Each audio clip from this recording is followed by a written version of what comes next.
Ever walked past a house in a tropical country and thought, huh, that feels really different from buildings back home? It's Hmm. more than just, the palm trees.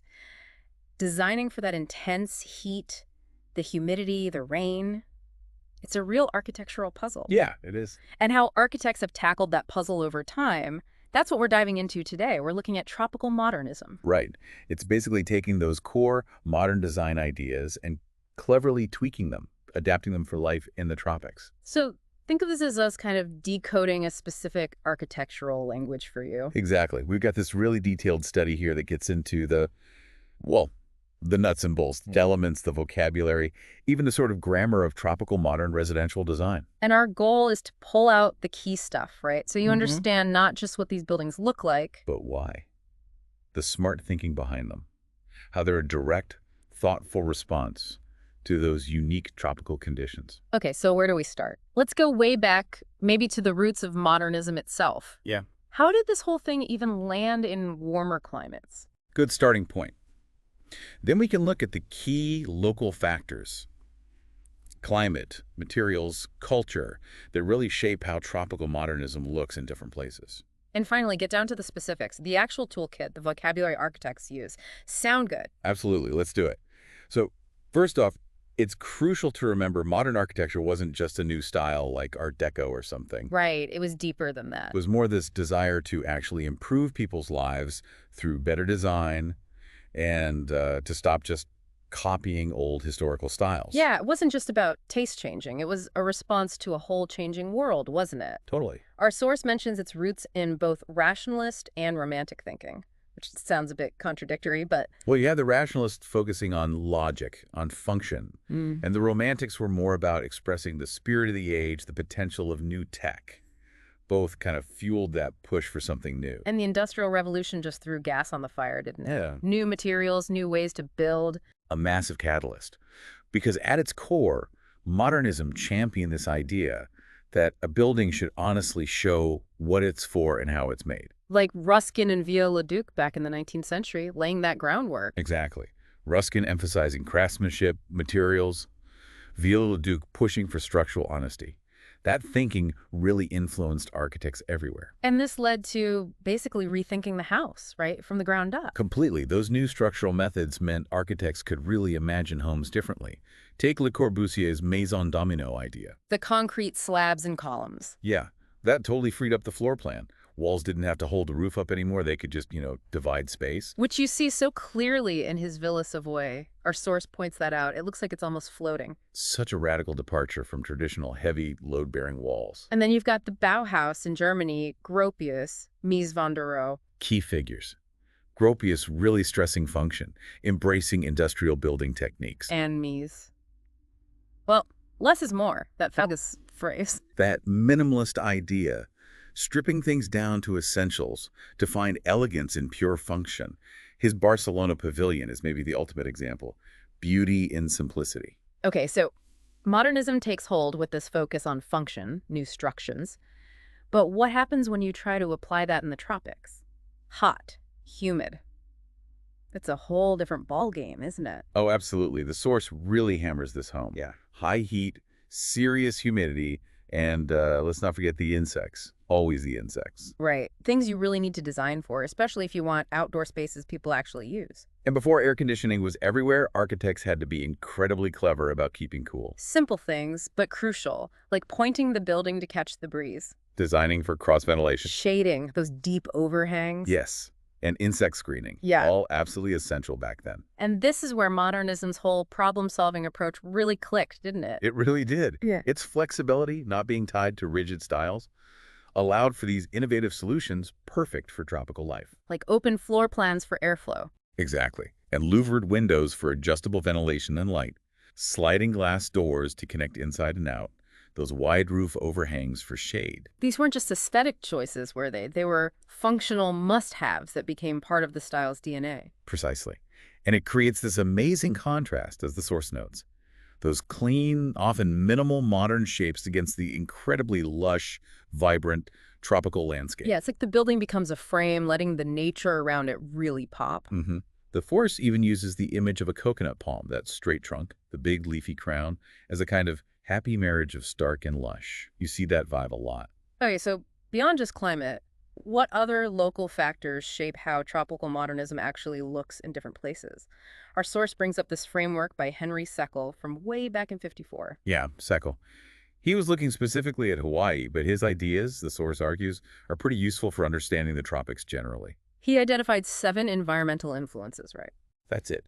Isolation, materials, economics, climate, the specific setting or landscape, cultural background, and what he called environmental living, basically, how people live in that environment. He used it to figure out why a distinct Hawaiian style hadn't fully formed then, but we can use it more broadly. Exactly, it's a great lens.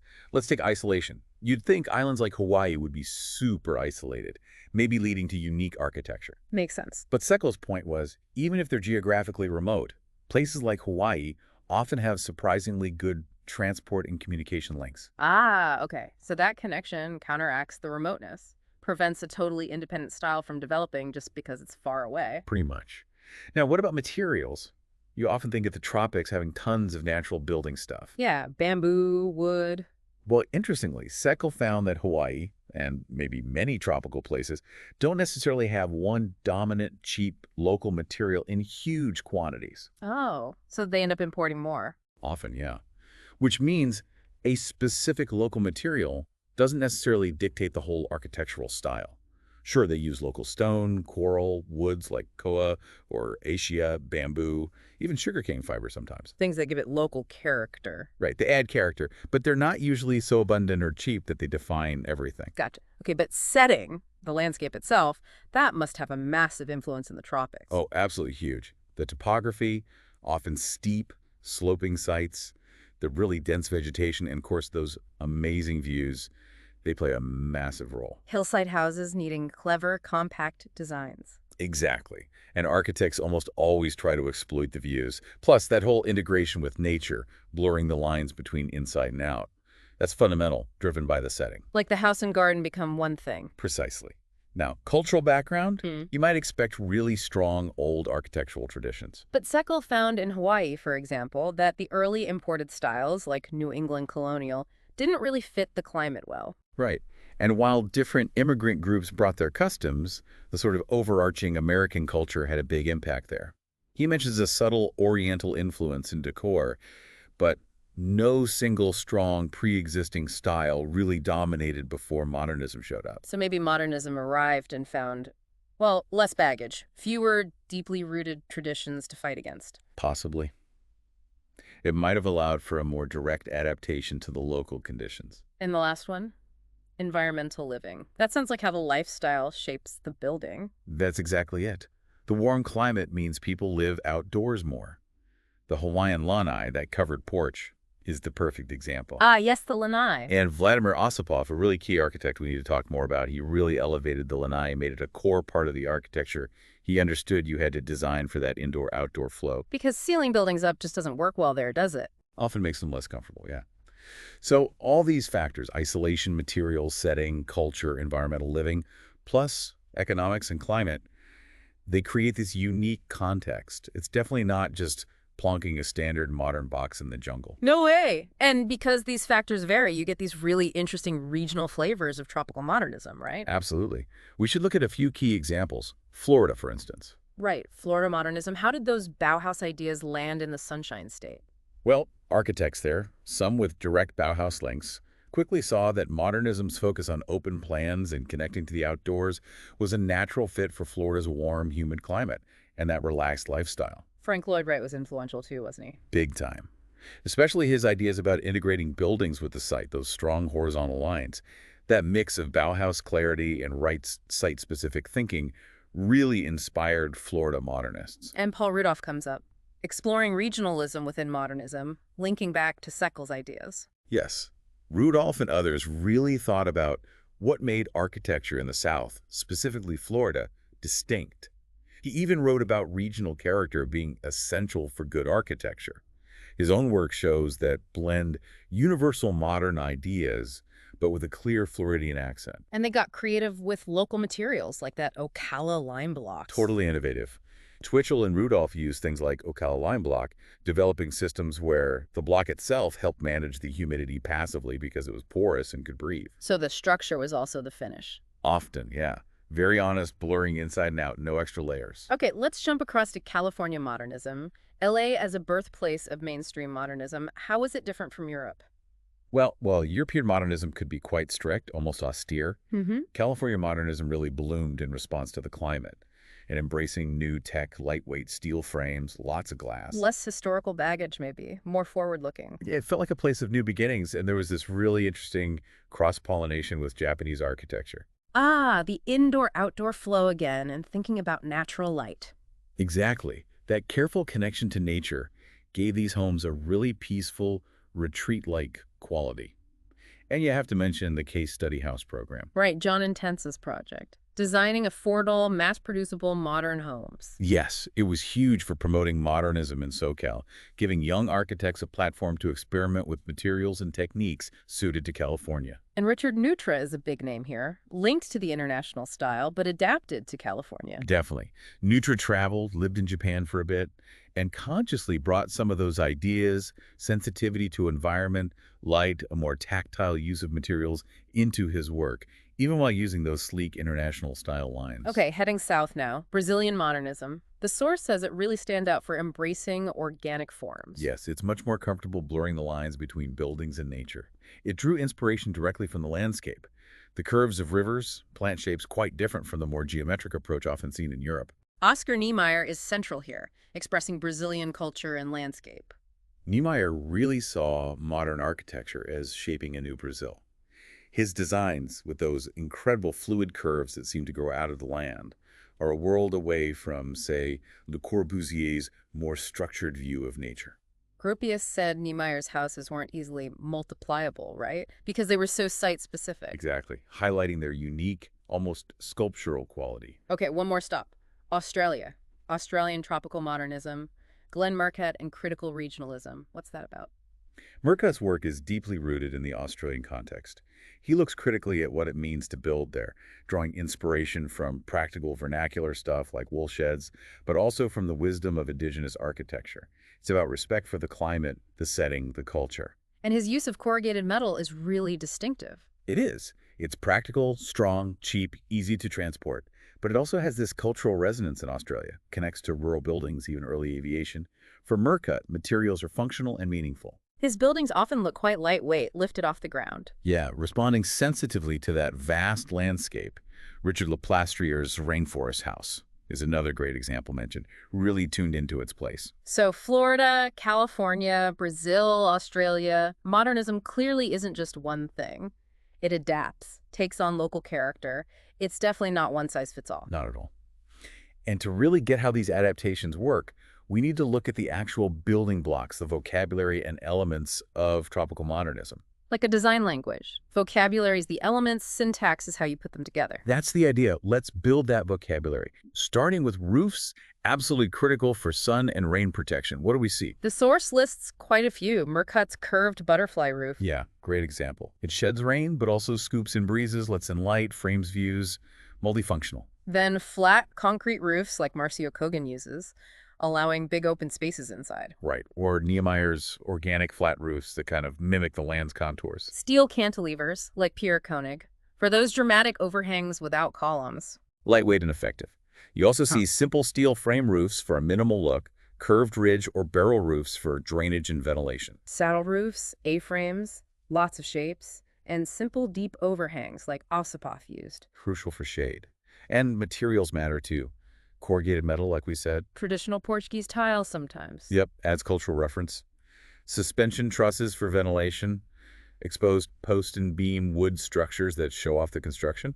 The roof really evolves from basic shelter. Okay, how about walls? How do they handle cooling and shade? Ventilation is key. So ventilated wall cavities, letting air move through. Vertical louvers are everywhere wood. Metal adjustable for shade and privacy, but still letting air flow. Wood slats or fins, creating that enclosed but open feeling. Exactly. Or metal grills for sun protection with an industrial vibe. Horizontal wood lattice for dappled light. Operable bamboo screens, beautiful and functional. Pivot walls for that big indoor-outdoor moment. Yeah, dramatic. Plus adjustable shading walls, different solid wall materials like bleached redwood, corrugated metal, copper, textured concrete. Even simple things like vents at the top and bottom of walls. Sill and head vents. Crucial for passive cross-ventilation. Very effective. And windows and doors must be huge for connecting inside and out in the tropics. Absolutely central. Hinged and sliding windows, often with those sill vents for low-level air. But doors really drive that seamless flow. Like Osipop's double-set sliding doors, inspired by Japanese design. Right. Weather protection, shade, privacy, wind buffering multiple layers. Pocket sliding doors are even more extreme, making walls just disappear. Louvered sliding or folding doors for ventilation and privacy. Great combination. Mashrabias, those intricate wood screens, add culture, shade, and airflow. And folding glass doors that open up entire walls. Pivot doors, too. Lots of ways to open up. And the outdoor spaces themselves basically become rooms, don't they? Totally integral. You see elevated houses on sloping or flood-prone sites, multi-level floors stepping down hillsides, elevated pavilions for sheltered outdoor living. Defined outdoor rooms under a roof or on a patio. Yes. Spill-out covered spaces extending the interior. Even roofless courtyards as private retreats. The lanai, of course. And those Ingawa-like spaces, Yeah. transitional zones. Yeah, mediating between inside and out. Osipov's take was Japanese-influenced. Kogan's responds more to Brazilian vernacular and climate. Courtyards are common too, bringing light, air, and green inside. Sometimes even wall-less rooms. Water features and gardens also seem important. Definitely. Rectilinear pools as strong architectural shapes. Reflecting ponds, shallow, vegetated, on roofs. In courtyards, they cool through evaporation, add humidity, look beautiful, maybe provide thermal mass. Rooftop gardens for urban farming and cooling. Increasingly popular. Integrating big trees, letting them grow through roofs, blurring those edges between building and nature is a key theme. Even the furniture fits, right? Hammocks, day beds, or the Hawaiian puni, chaise lounges, mid-century classics. Exactly. It all works together. But it's the syntax, how these vocabulary elements are arranged, that really communicates the message. And that message ties back to Seckel's regional factors. So it's not random, it's why you use louvers here or elevate the house this way. Can you give examples of that syntax conveying meaning? Sure. Think Market again. He's corrugated metal in elevated forms that syntax speaks of both isolation and a light touch on the land. Using local materials inherently connects a building to its site. Or Vo Trong Nyi's low-cost house in Vietnam. The simple materials and design speak about economics and sustainability. Powerfully so. Or La Plastria's rainforest house, the elevated form, the step floors. That's a conversation with the steep site, a way to observe nature. The arrangement tells a story. The source even mentions a syntax of architecture design in Hawaiian culture. That sounds really interesting. It is, especially since the dissertation uses Hawaii for its design projects. Understanding traditional Hawaiian culture's deep connection to place is vital. The traditional hale, built by a Kukikuhipuan. A traditional architect. Right. It had specific construction, specific spatial rules reflecting cosmology and connection to land. Corner posts, base walls, thatching, limited openings, all meaningful. The Kahali complex, separating spaces by gender. Ku and Hina sides. Yes, and the Kumipo creation chant underpinning the concept of hale. Even the Ahupue, a land division system, is relevant for understanding site. It's all deeply place-based. The source mentions Kamran Samini's art, too, connecting Japanese culture and the local landscape. Yeah, suggesting that cross-cultural dialogue in how people relate to place in Hawaii. And this all fed into the two design projects in the dissertation. Project A on Woodlawn Drive, Project B on Holy Street, testing the methodology. Exactly. Project A was in Manoa Valley, very rainy, lush. So the design used things like a wind-scooped gable roof and corrugated metal roofing to handle the rain and wind. Materials like textured concrete and wood paneling referencing Osipov and local Japanese aesthetics. Plus sill and head vents for ventilation, folding glass doors for the indoor-outdoor link, and furniture like mid-century pieces in a puni reflecting the client and the place. And Project B Hawley Street in Ulialili, hotter, more urban. Right. The client wanted connection to nature, urban farming.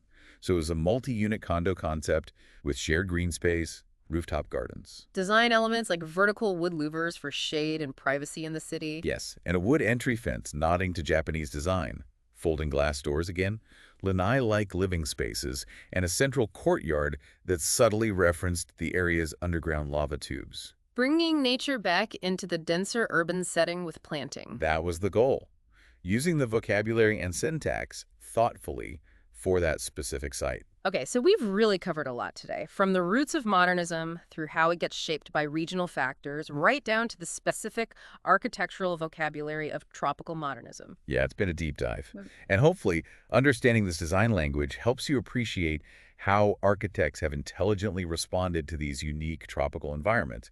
It's not just about looks, it's about thoughtful problem solving. Creating buildings that are compelling but also really connected to their place. Right. So, maybe a final thought for you listening. The next time you're in a warmer place, or even looking at buildings anywhere really, try to see the language they're speaking. How does the design respond to the climate, the site, the culture? How could these ideas of adapting design to context apply elsewhere? It's a fascinating way to look at the built world around us.